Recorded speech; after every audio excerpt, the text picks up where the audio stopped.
Eye of the world. Wait a minute. Look who it is.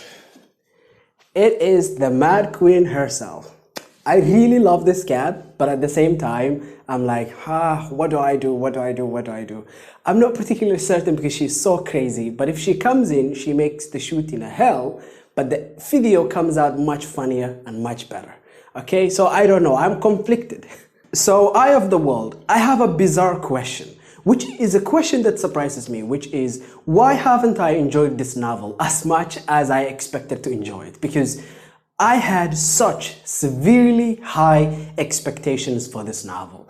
I had, in fact, unrealistic expectations, but the hype, the success, the acclaim, the critical acclaim, as well as the readership, the acclaim from the readership is so insane with this novel, as well as The Wheel of Time, that I had unrealistic expectations. I think those might have ruined for me a story that I was supposed to really enjoy and have fun with, because I just was not surprised or impressed at any point in this story, which is bizarre. In fact, Rage of Dragons, Jade City, Words of Radiance, these are three books, The Color of Magic, these are three books I have read before this particular novel in this summer, and I have enjoyed all of them more than I enjoyed this novel.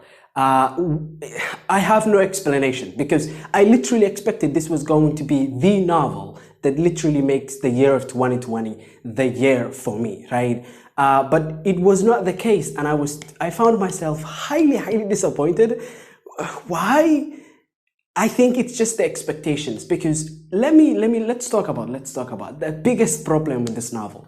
The biggest problem with this novel is that for someone who has been reading fantasy for quite a long time, it is terribly unpredictable.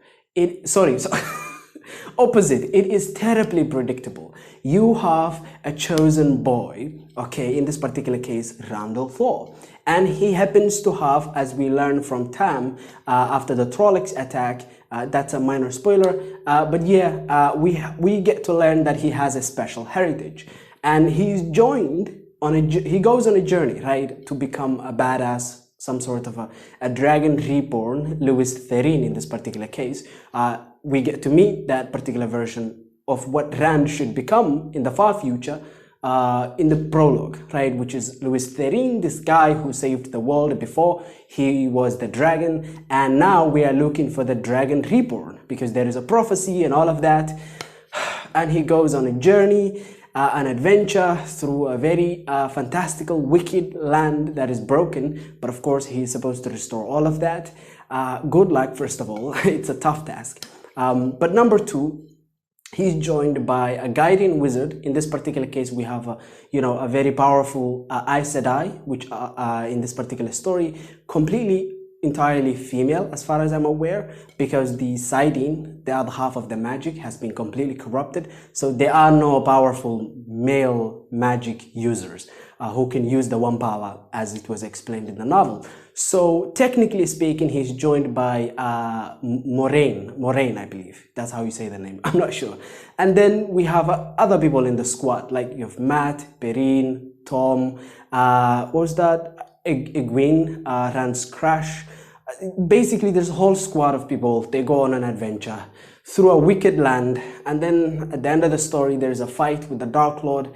I mean, and there are visions along the way. Did I forget to mention that? It is really terrible stock fantasy. It is so stock that I was just disappointed because I expected the next best book I've ever read in my life. This is getting a TV adaptation. I haven't reached the good bits. I'm suspecting I haven't reached the good bits. I am holding on that I have not right now reached the good bits. I am holding on to dear life because the world building is the only good thing that I have seen so far. The characters are stock. The plot is stock.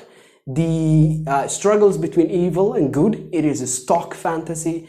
Everything I have seen is a stock fantasy. The only good things I have seen is the world building. Number two, the prose from Robert Jordan. Yes. So the prose from Robert Jordan, as well as the world building from Robert Jordan. I am holding on to dear life that, in the future we get more. okay? Because I'm refusing to accept this is it. I refuse to accept. And hey, there is another 14 books for me to go through. So I am hoping to God that book 2, book 3, book 4 prove me completely wrong, gobsmack me, and make me realize what a beautiful story this is. So let me detail my hopes for this story, okay? I hope to God that Matt, okay? Matt gets more pages. Why? Because you see, from Shadar Logoth, this particular city that they go to, it's, you know, Matt ends up grabbing a dagger, okay? This dagger corrupts his mind. And, you know, Moraine has to sort of kind of help him out. So here's my hope, because so far, let's talk about the characters. The characters so far have been completely generic stock.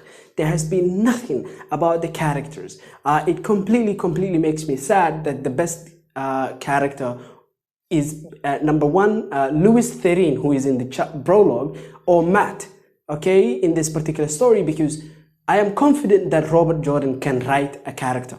Number two, I am confident that he can write a complex character, as we get to see in the prologue with Louis Therin, who was the dragon, right? So, you know, some researchers basically opened some sort of a portal, a hole in reality in the pattern of the wheel, and you know the dark one came through, which is Shaitan, right?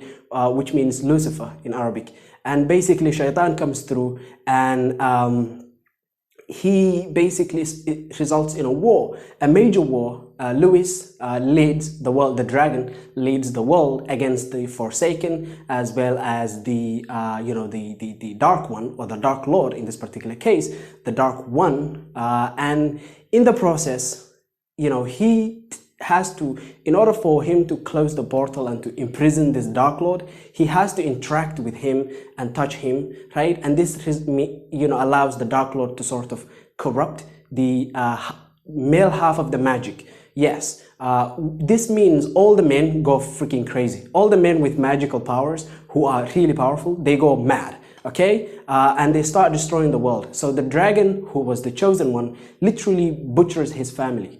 And so we meet him in the prologue saying, hey, he killed his wife, but he's looking for his wife because he's crazy. And it's beautiful. One of the Forsaken comes back, frees his mind, heals his mind, sort of to fuck with him. And now the chosen one, the dragon, he realizes that he killed his family, and he kills himself.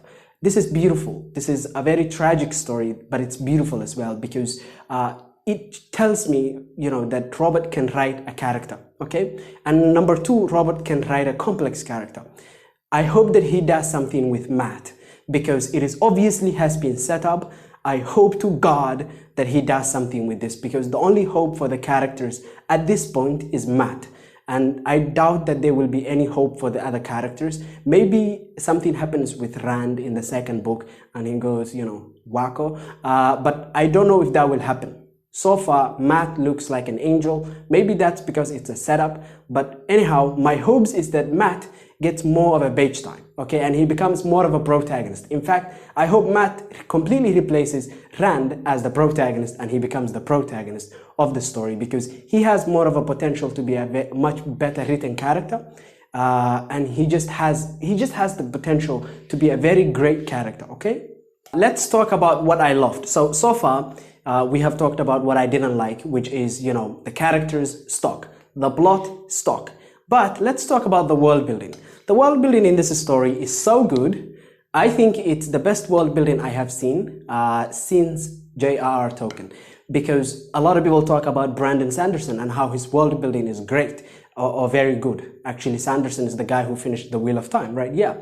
Well, guess what? I think Brandon Sanderson's world building is great, but when he writes his stories like the Stormlight Archive, we spend the entire, like the first two books, which is up to what I've read, we spend most of that time in like more or less the Shattered Plains. But with Robert Jordan, in just the Eye of the World, we literally travel across the world, and we travel and we get to see so much of the world. And the world is so fantastical, it's so beautiful, it's so magical. Every place that you go to, it feels beautiful, detailed. I think this world building is the second greatest world building I have seen. I will give you some examples of what I have loved in the world building. But remember, I've only read the first book. I only know enough to understand references, okay? Yeah, so I'll tell you the parts of the world building that I loved and why. I absolutely love that, we have different groups of people and they all have different philosophies, and approaches to life. We, at some point, I think, Iguin as well as Perrin meet a pacifist group of nomads, right? And then there are how do you say the name? Ugir, whatever, the people who built the ways. Those people are also beautifully detailed, and their philosophy and approach to the world is very different compared to everyone else. So I love that there's a lot of cultural diversity in the world. Okay. Another thing that I love absolutely is how the world evolves. Because for instance, I'll give an example. For instance, the white cloaks.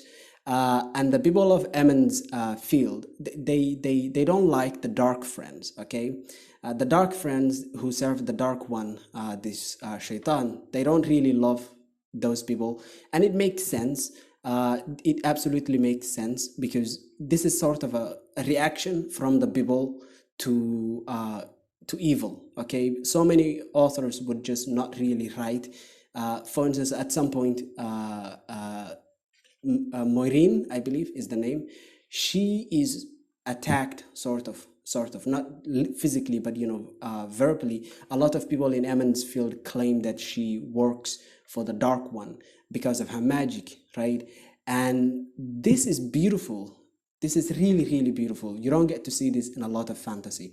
It means the people who live in the world are dynamic and they think. Okay, they think. You give them information and they react to that information. Okay, they are ruined cities, and these cities, they were once beautiful. Okay, another one I love is the ways. This is an example of something that was once beautiful but now is corrupted. The ways that toward the latter half of the book, before the finale, they were built by the Ogir, I believe.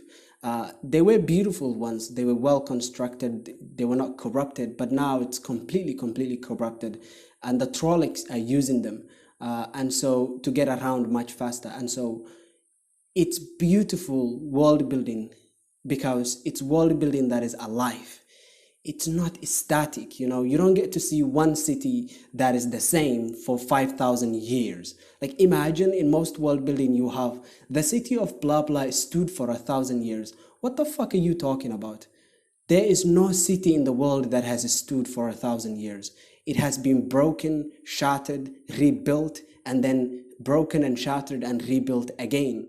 Just within 500 years, like if you look at Dimashq, which is Constantinople, it has been broken down so many times just in the last 1,000 years. But it has also been rebuilt so many times just in the last 1,000 years, right? And that's what makes the world building in here so beautiful because it's such a reactive, living, dynamic world. And the people who live in it are also very reactive, dynamic people. If you give them information, they react to that information. So there you go. That is why specifically the world building I have seen so far in book 1 is so impressive that it actually jumps up the hierarchy all the way to rank 2. Okay, the second best world building I have ever seen in my life. It's a short life and also I have not read thousands of books in the fantasy genre, so maybe there are other people who have seen better world building, but hey, as far as I know, this is really impeccable. It's very difficult to best this because it does everything so well. Okay, it does everything so well. Another thing that I absolutely love is the thing that caused me to DNF this first, because a year ago I actually DNF'd this story about 20,000 words in. The reason why I did that was because of the prose and how there were just a lot of descriptions. But because Robert Jordan describes a lot, it means he is very skilled because he has practiced a lot. He is very skilled at descriptions. So even though there are a lot of descriptions, there are a lot of good descriptions because he has practiced this a lot. And this makes his prose and his writing specifically very beautiful. Okay, so it's both an advantage and a disadvantage together put into one, because as a modern reader, I'm not particularly fond when the author spends so much time describing curtains and walls and signs and glyphs and all of that. But then again, if the author is Robert Jordan, I'm perfectly willing to sit through those nowadays, but not a year ago, okay? Just now, because I'm much more mentally prepared for this, because I'm like, okay, this guy's going to really be describing a lot. Let's get into it. I have loved the world building. I have loved, the prose of Robert Jordan, and I have loved that, Robert Jordan has an ability to write characters. I just abhor that the character that gets the most page time, at least we get to see the world from their perspective, is just Rand Al Thor. He sounds, or he looks terribly generic. Again, I have only read book 1, but I hope that in book 2 something happens, number 2, with Rand, and he becomes a better character suddenly, okay, out of nowhere. But number 2, I hope that Matt is more utilized in the future books. Again, I will not take away any stars for the characters, okay? I will not take away any rating for the characters, because again, this is epic fantasy. What I will do is I will wait until book 4, book 5, because if by book 4, book 5, I haven't seen any better character work with Rand Al Thor, I'm just gonna start taking away stars. In fact, I might just DNF the whole series. I am a character nerd, so it would mean it wasn't for me. Yeah. But right now, I have heard so much praise for the Wheel of Time. So I am willing to hold on to dear life that Rand Al Thor gets better. Number 2, Matt is more utilized in book 2 and not just shoved to the side, okay? Because if that happens, it'll piss me off. Yeah, and so there you go. I have loved some of this story. I have hated others. I am willing to hold on and continue to further books, and the hope is that I can get to see more of this world, so of this series, so that I can have a better framework to judge it, right?